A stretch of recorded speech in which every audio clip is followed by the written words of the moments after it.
ഇതൊരു ഫ്രോക്ക് ചെയ്യാൻ വേണ്ടിയിട്ടാണ് 4 വയസ്സായ കുട്ടിക്കുള്ള ഫ്രോക്കാണ് ചെയ്യുന്നത്. അപ്പോൾ അതിന് മെറ്റലെടുക്കാൻ വേണ്ടിയിട്ടാണ് വന്നിട്ടുള്ളത്. ഇത് പരാഗ എന്നാണ് ഞാനിത് ഈ തുണി കട്ട് ചെയ്തെടുത്തത്. ഇതിൻ്റെ ക്ലോത്ത് വരുന്നത് ജിമ്മിച്ചു മെറ്റീരിയലാണ് ഇതിൻ്റെ പേര് വരുന്നത്. അതേ മെറ്റീരിയൽ തന്നെ അതിൻ്റെ വർക്ക് പീസാണ് മുകൾക്ക് യോക്ക് പാർട്ടായിട്ട് കൊടുത്തിട്ടുള്ളത്. അപ്പോൾ ഇതാണ് അതിൻ്റെ ഫ്രോക്കിൻ്റെ ഫൈൻ ലുക്ക് വരുന്നത്.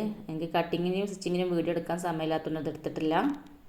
ഈ ഒരു ഫ്രോക്കിന് ഇതേപോലെ ബലൂൺ സ്ലീവൊക്കെയാണ് കൊടുത്തിട്ടുള്ളത്. പിന്നെ ഇതിൻ്റെ ബാക്ക് ഭാഗത്ത് നമുക്ക് ഷേപ്പായിട്ട് നിൽക്കാൻ വേണ്ടിയിട്ട് ഇതേപോലെ ഒരു കയറ് വെച്ച് കൊടുത്തിട്ടുണ്ട്. പിന്നെ സിബും വെച്ച് കൊടുത്തിട്ടുണ്ട്.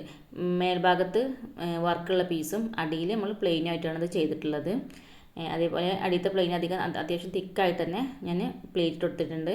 ഇതിൻ്റെ അടിഭാഗത്ത് നമ്മൾ ലൈനിങ് ആയിട്ട് കൊടുത്തിട്ടുള്ളത് സാറ്റിൻ സിൽക്കാണ് കൊടുത്തിട്ടുള്ളത്. പിന്നെ അതിൻ്റെ അടിയിലെ ഭാഗത്ത് തന്നെ റോൾ ഹെമ്മിങ് ഒക്കെ ചെയ്തെടുത്തിട്ടുണ്ട് കേട്ടോ. ഇതിൻ്റെ മുകൾ ഭാഗത്തേക്ക് തന്നെ 30 സെൻറ്റിമീറ്ററാണ് തുണി എടുത്തിട്ടുള്ളത്. ആ ഒരു വർക്ക് പീസിന് വരുന്നത് 650 മീറ്ററിന് വരുന്നത് കേട്ടോ. പിന്നെ അതിൻ്റെ അടിയിലുള്ളത് ഞാൻ പ്ലെയിൻ ആയിട്ടുള്ളത് 2.5 മീറ്ററാണ് എടുത്തിട്ടുള്ളത്. അതിന് 140 മീറ്ററിന് വന്നിട്ടുള്ളത്. ഇതുപോലത്തെ ഫ്രോക്ക് നിങ്ങൾക്കും കസ്റ്റമൈസ് ചെയ്യണമെങ്കിൽ എന്നെ DM ചെയ്താൽ മതി കേട്ടോ.